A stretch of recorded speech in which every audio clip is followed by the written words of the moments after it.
Assalamualaikum warahmatullahi wabarakatuh. Bismillahirrahmanirrahim.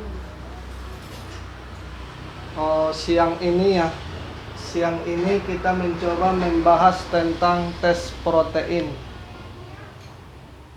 Tes protein total.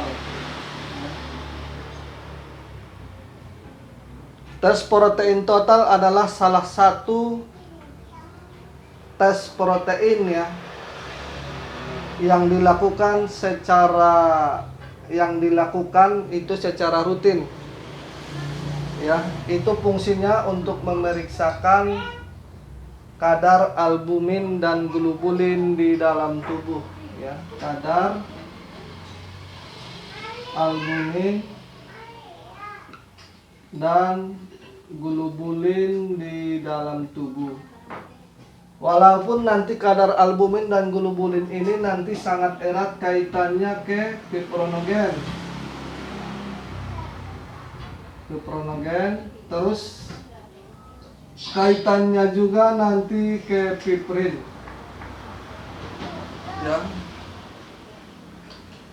Jadi albumin adalah salah satu protein yang penting di dalam tubuh atau di dalam peredaran darah. Fungsinya nanti itu yang pertama nanti fungsinya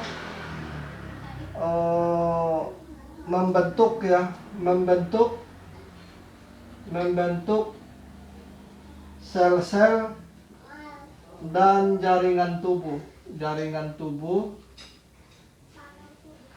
Jadi gunanya albumin itu nanti difungsikan membentuk sel-sel dan jaringan tubuh.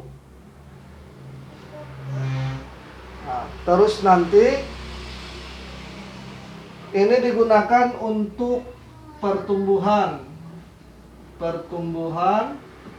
terus perkembangan, terus perawatan di dalam tubuh. Ini nanti fungsi albumin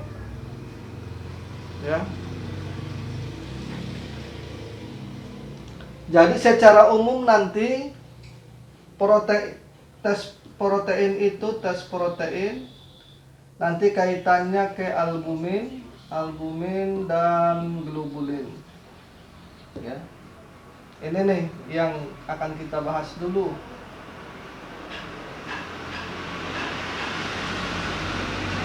Albumin diproduksi di organ liver, tapi nanti sebagian besar setelah dia diproduksi akan diedarkan ke seluruh tubuh melalui peredaran darah.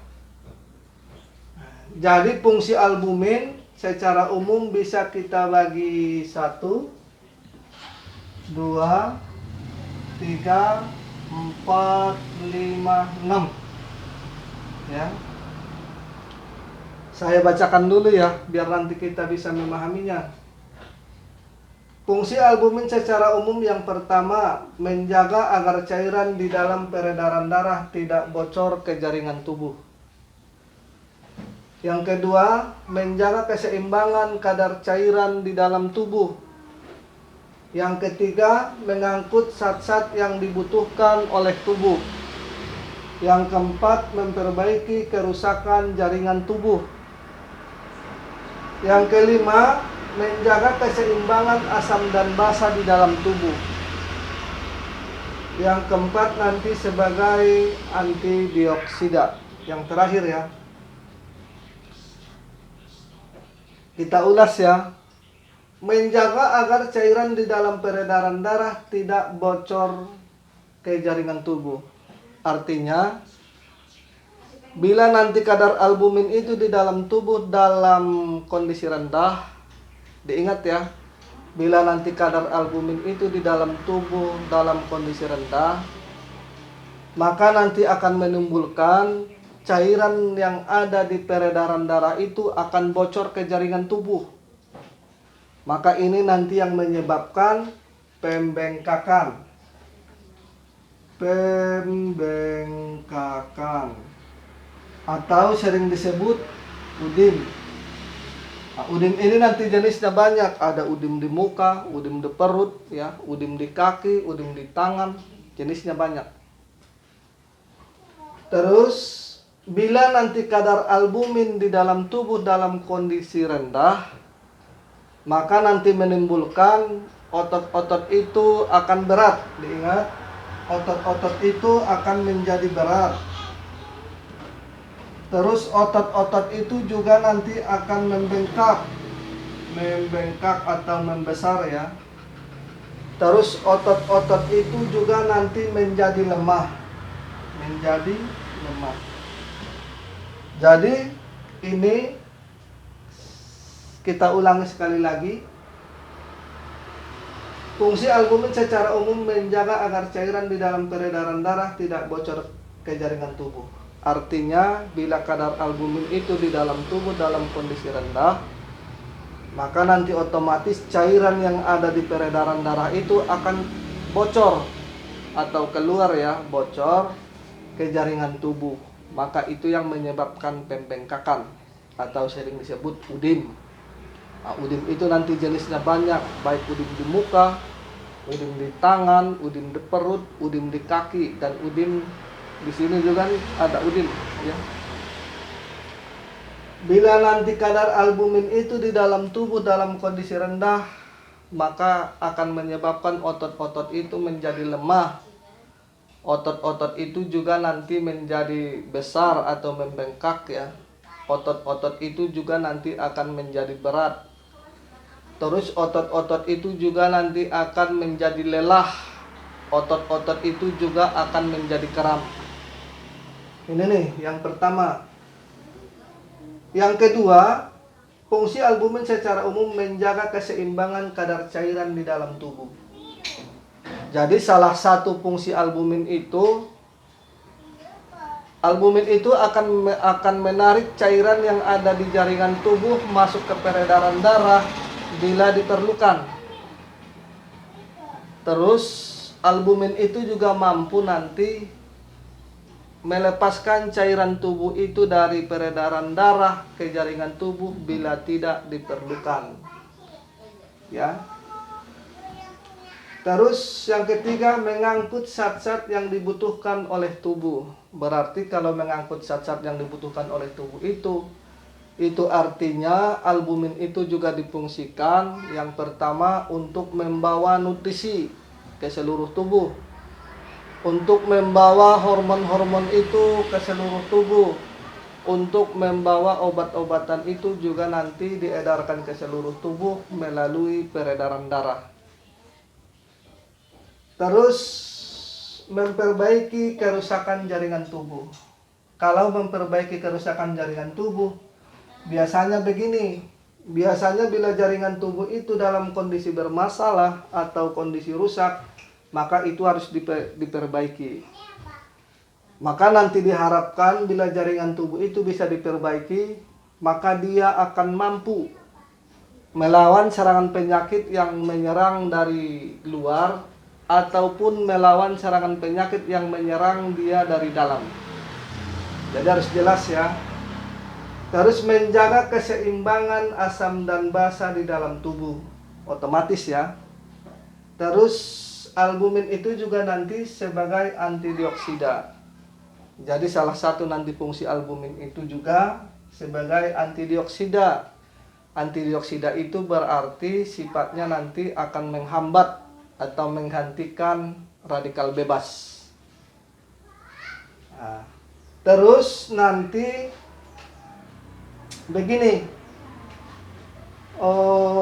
bahan dasar, ya, bahan dasar dari albumin itu nanti ada dua. Yang pertama nanti ada yang dimaksud albumin bersifat hangat, ya. Terus yang kedua ada nanti yang disebut albumin bersifat sejuk. Kalau nanti sering disebut albumin bersifat hangat, maka biasanya dia akan merujuk ke ikan gabus. atau minyak ikan gabus, ya. Ikan gabus. Bahan bakunya ya, atau minyak ikan gabus. Kalau yang sering disebut albumin bersifat sejuk, itu nanti bahan bakunya bisa dari putih telur atau putih telur apa saja. Ini nanti bahan bakunya. Ini nanti kalau kita melihat dari teori barat. Tapi ada juga nanti kalau kita merujuk ke teorinya holistik beda lagi. Nah, biasanya begini, kalau di teori holistik begini nih, saya gambarkan sedikit ya. Untuk biasanya kasus pembengkakan atau sering disebut udim, ya, yang sifatnya berupa cairan, ini nanti sangat erat kaitannya ke energi yang ada di dalam tubuh. Energi itu nanti kan sifat jenisnya banyak. Ada yang disebut nanti energi dari ruh itu sendiri. Ada disebut juga energi dari organ dalam. Ada juga nanti yang disebut energi dari nutrisi. Ada juga nanti yang sering disebut energi dari sari-sari makanan ya. Ada juga nanti energi itu sering disebut dari dari alam. Berarti kaitannya nanti ke olahraga fisik dengan O2. Jadi energi itu nanti jenisnya banyak. Terus nanti gambarannya juga ada, tapi kita belum nyampe ke sana ya. Nanti kita akan bahas satu persatu. Tetapi biasanya kalau kaitannya ke udim, berarti kita berkaitan dengan energi. Atau sering disebut nanti fungsi energi ya. Maka salah satu nanti fungsi energi itu, yang pertama, energi itu nanti akan mendorong darah itu akan menyebar ke seluruh tubuh. Ya, energi itu akan mendorong darah biar darah itu menyebar ke seluruh tubuh. Nah, jadi cepat tidaknya nanti darah itu tergantung energi yang mendorong. Itu yang pertama. Yang kedua, energi itu juga akan mendorong dan menyebarkan cairan itu ke seluruh tubuh. Biar nanti cairan itu tidak mengendap di bawah ataupun di atas.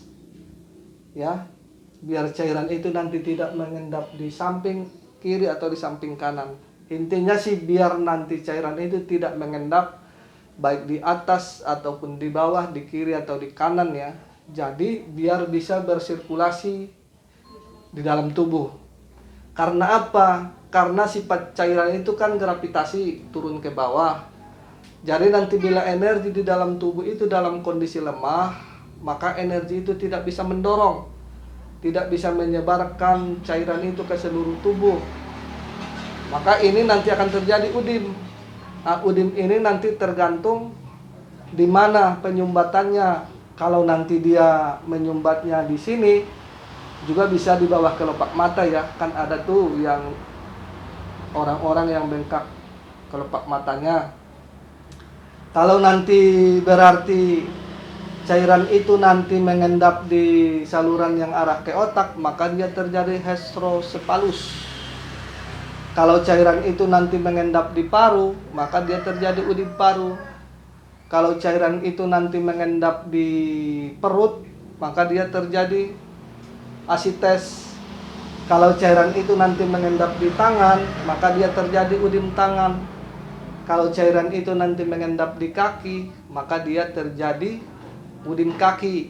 Nah, ini nanti yang disebut udim ini tergantung cairan itu mengendap di mana atau cairan itu tersumbat di mana.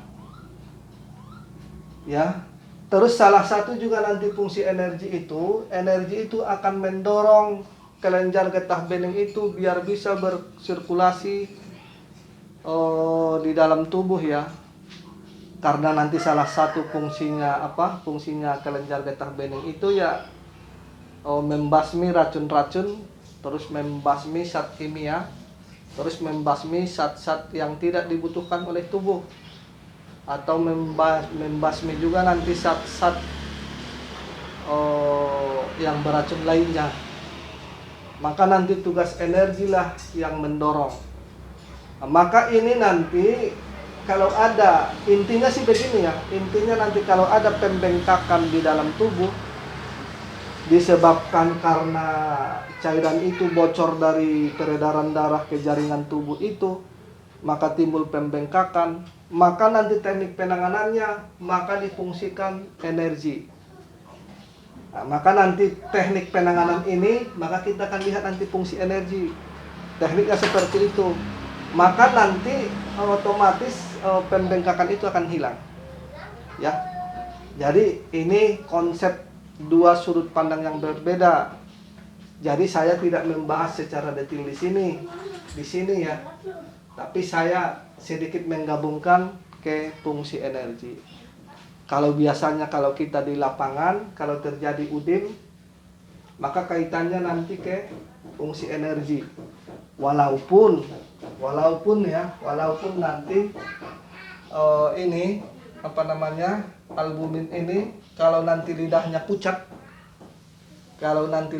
pucat, maka dia diberikanlah nanti albumin bersifat hangat, atau nanti sering disebut minyak ikan gabus itu ya. Itu nanti fungsinya itu untuk menguatkan jaringan yang ada di peredaran darah itu sama jaringan yang ada di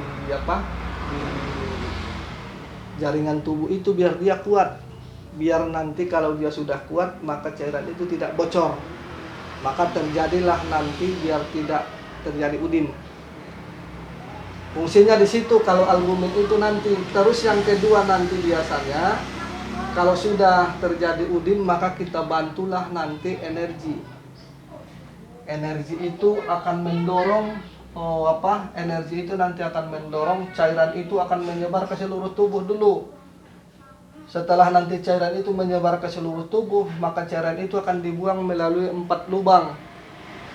Bisa nanti dibuang lewat respirasi, bisa dibuang lewat lewat keringat ya, lewat kulit atau lewat keringat. Bisa dibuang nanti lewat urin, dan bisa dibuang nanti lewat BAB. Jadi pembuangan cairan itu nanti dari 4 lubang. 4 lubang. Yang pertama nanti bisa itu dari respirasi. Nah, ini biasanya kaitannya ke paru. Terus yang kedua nanti dibuang lewat kulit. Ya. Yang ketiga nanti dibuang lewat urin. Yang keempat nanti dibuang itu lewat BAB. Jadi jelas ya pembahasan kita ya. Jadi intinya nanti kalau ada pembengkakan atau udim, dia sangat erat kaitannya ke fungsi energi yang akan kita bahas nanti beberapa sesi lagi ya. Jadi insya Allah cukup sampai di sini dulu pembahasan kita. Besok atau lusa insya Allah kita sambung lagi. Insya Allah nanti kalau Allah memudahkan maka kita akan membahas tentang ini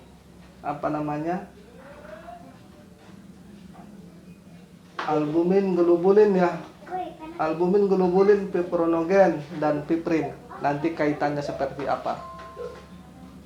Jadi wabillahi taufik wal hidayah. Assalamualaikum warahmatullahi wabarakatuh.